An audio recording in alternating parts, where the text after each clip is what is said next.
शहनाज आपण पाहतात कायदा लाईव्ह। बोगस शिपाईचा फक्त राजीनामा म्हणजे कारवाई नव्हे, त्या बोगस शिपाईने शासनाकडून घेतलेली पगार व्याजासह वसूल करून गुन्हा दाखल करावे। प्रोसिडिंग बुकमध्ये खाडाखोड करून बेकायदेशीर शिपाई नियुक्ती देणाऱ्या ग्रामसेवक सरपंच याविरुद्ध गुन्हा दाखल करावे। जर तक्रारीची दखल तात्काळ न घेतल्यास अन्याय, अत्याचार, भ्रष्टाचार विरोधी समिती तीव्र करणार आंदोलन। औसा प्रतिनिधी। अन्याय, अत्याचार, भ्रष्टाचार विरोधी समितीच्या वतीने शिवनी बू ग्रामपंचायत येथील बोगस शिपाई विजय रमेश खराडे यांच्या विरुद्ध अनेक वेळा तक्रार दिल्यानंतर त्या तक्रारीची दखल घेऊन उपमुख्य कार्यकारी अधिकारी जिल्हा परिषद लातूर यांनी सदर शिपाईची नियुक्ती ही बेकायदेशीर आहे, ग्रामपंचायत अधिनियमातील तरतुदीचे पालन न करता बनावट नियुक्ती केल्याचे सिद्ध झाले आहे।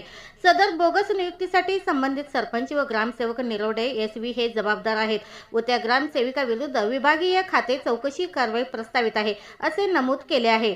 परंतु आजपर्यंत चौकशी अहवाल प्राप्त असूनही सरपंच व ग्रामसेवक व बोगस शिपाई विजय खराडे यांच्या विरुद्ध अद्याप गुन्हा नोंद करण्यात आला नाही किंवा ग्रामसेवकास निलंबित केले नाही व बोगस शिपाई विजय खराडे यांना शासनाकडून दिलेली पगार व्याजासह वसूल केले नाही व संबंधित सरपंचा विरुद्ध कोणतीच कारवाई केल्याचे दिसून आलं नाही। त्यामुळे असे स्पष्ट होते की संबंधित वरिष्ठ अधिकारी यांनी संगनमत केल्याचे दिसून येते, अशी तक्रार अन्याय, अत्याचार, भ्रष्टाचार विरोधी समितीचे संस्थापक अध्यक्ष सौदागर मोहम्मद रफी यांनी दिनांक 28 डिसेंबर 2023 रोजी विभागीय आयुक्त कार्यालय छत्रपती संभाजीनगर येथे तक्रार दिली आहे व सदर तक्रारीची दखल नाही घेतल्यास दिनांक 22 जानेवारी 2024 पासून विभागीय आयुक्त कार्यालय छत्रपती संभाजीनगर येथे बेमुदत आमरण उपोषण करण्यात येणार आहे, असे तक्रार नमूद केलं आहे।